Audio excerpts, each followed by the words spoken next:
Assalamualaikum warahmatullahi wabarakatuh. Perkenalkan, nama saya Aditya Rinaldi Priyatna Putra, NPM saya 25 Saya dari kelas A.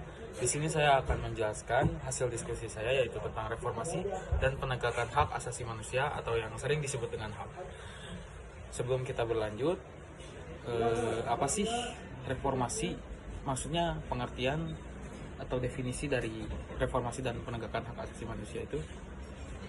Yang pertama, pengertiannya. Reformasi adalah proses perubahan sistematis dalam berbagai bidang kehidupan berbangsa dan bernegara untuk memperbaiki praktik pemerintahan, ekonomi, sosial, dan politik yang tidak sesuai dengan prinsip dan demokrasi dan keadilan. Prinsip demokrasi dan keadilan. Di Indonesia, reformasi dimulai pada tahun 1998 setelah runtuhnya pemerintahan Orde Baru. Nah, setelah definisi, kita berlanjut ke tujuan-tujuan reformasi. Tujuan-tujuan reformasi itu ada mewujudkan pemerintahan yang demokratis, menghapus praktik korupsi, kolusi, dan nepotisme atau kekayaan.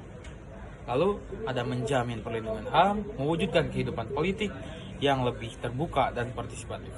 Lalu yang terakhir ada meningkatkan penegakan hukum dan keadilan. Lalu yang kedua, setelah tujuan-tujuan reformasi itu adalah latar belakang reformasi.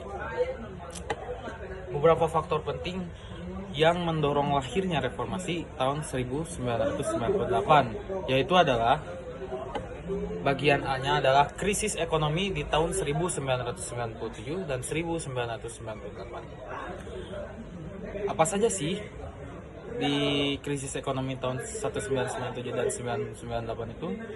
Yang pertama itu ada nilai rupiah anjlok, harga kebutuhan pokok melonjak, industri banyak yang bangkrut. Lalu yang B-nya ada keterbatasan kebebasan politik. Keterbatasan kebebasan politik itu ada 3 faktor yang saat ini sedang terjadi. Yang pertama itu ada kritik terhadap pemerintah dibatasi.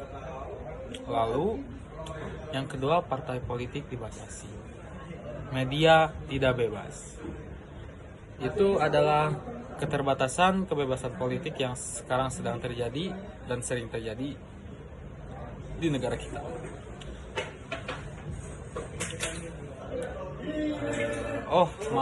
Sorry. Itu adalah keterbatasan yang ada di tahun 1997 dan 1998.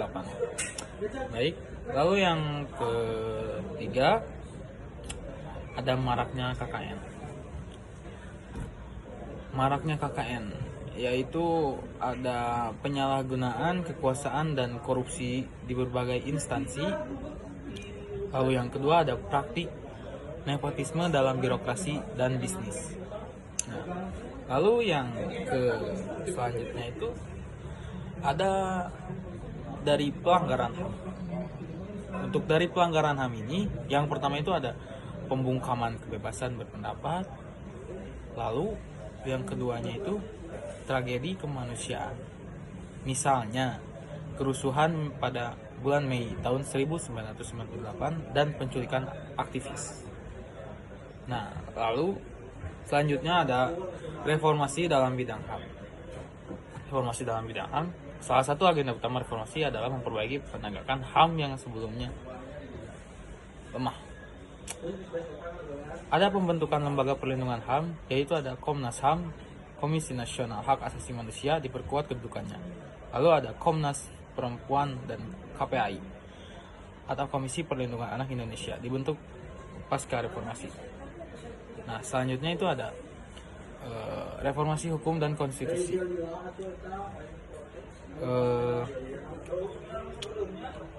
Amandemen Undang-Undang Dasar 1945 memasukkan bab khusus tentang HAM, yaitu pasal 28A, 28J mengatur hak pribadi, politik, sosial, ekonomi, hingga hak atas rasa aman. Lalu selanjutnya ada ratifikasi berbagai instrumen internasional.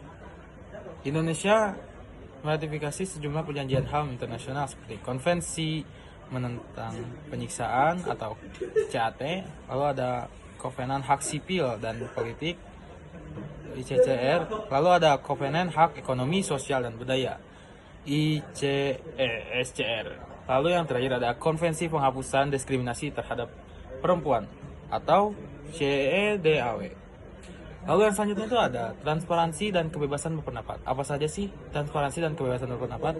Yaitu ada media menjadi lebih bebas, lalu masyarakat dapat menyampaikan kritik tanpa takut ditangkap.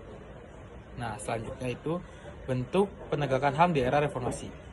Penegakan melalui jalur hukum, pengadilan HAM melakukan pandangan kasus-kasus berat meskipun hasilnya masih diperdebatkan. Penyusunan undang-undang terkait perlindungan HAM seperti Undang-Undang Nomor 39 Tahun 1998 tentang HAM. Lalu kedua ada Undang-Undang Nomor 26 Tahun 2000 tentang Pengadilan HAM. Cukup sekian dari hasil diskusi yang saya pahami. Yang selanjutnya mohon maaf bila ada kesalahan kata dalam menyebut. Terima kasih. Wassalamualaikum warahmatullahi wabarakatuh.